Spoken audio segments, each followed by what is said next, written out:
सांझ की बेला थी, ठंडी हवाएं चल रही थीं, चारों ओर सन्नाटा था, लेकिन मैं एक बूढ़ा टूटा हुआ इंसान एक पेड़ के नीचे बैठा अपनी आखिरी सांसें गिन रहा था।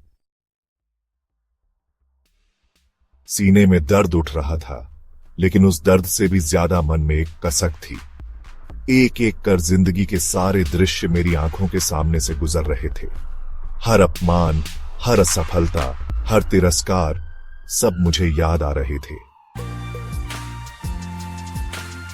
जब से होश संभाला तब से बस तिरस्कार ही देखा।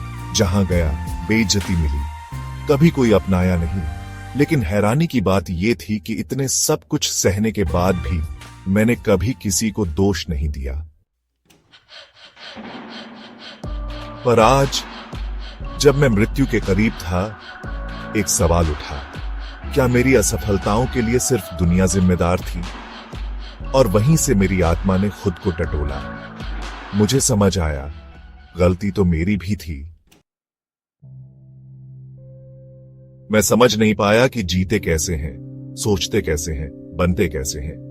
मुझे कभी सही तरह से कोई काम करना नहीं आया। हर बार जहां हाथ डाला, असफलता मिली। और तब एक विचार कौंधा, अब नहीं, अब अगले जन्म में मैं ऐसा बनूंगा कि जहां हाथ लगाऊंगा जीत मिलेगी, जहां बोलूंगा लोग सुनेंगे, जहां चलूंगा इतिहास बदलेगा।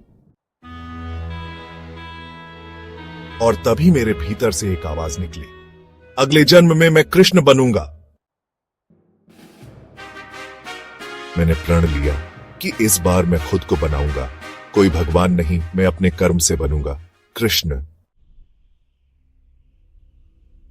मेरी आत्मा सूक्ष्म रूप में उड़ चली, कई वर्षों तक शून्य में रही। और फिर एक दिन अचानक मुझे दिखा एक रथ। उस पर एक नवविवाहिता बैठी थी, देवकी। उसके बगल में वसुदेव। रथ चला रहा था कंस। और वहीं मैंने जाना, यही है मेरा अगला जन्म। पर कहानी यही नहीं थमी। जब नारद ने कंस को बताया कि देवकी के गर्भ से ही तेरी मृत्यु जन्म लेगी, तो कंस ने खींच ली तलवार, अपनी ही बहन को मारने चला। मेरे स्वप्न टूटने लगे। राजमहल में जन्म लेने का सपना कहीं फिर अधूरा ना रह जाए। लेकिन मैंने फिर संकल्प लिया, मैं रुकूंगा नहीं। इस बार मुझे कोई नहीं रोक पाएगा।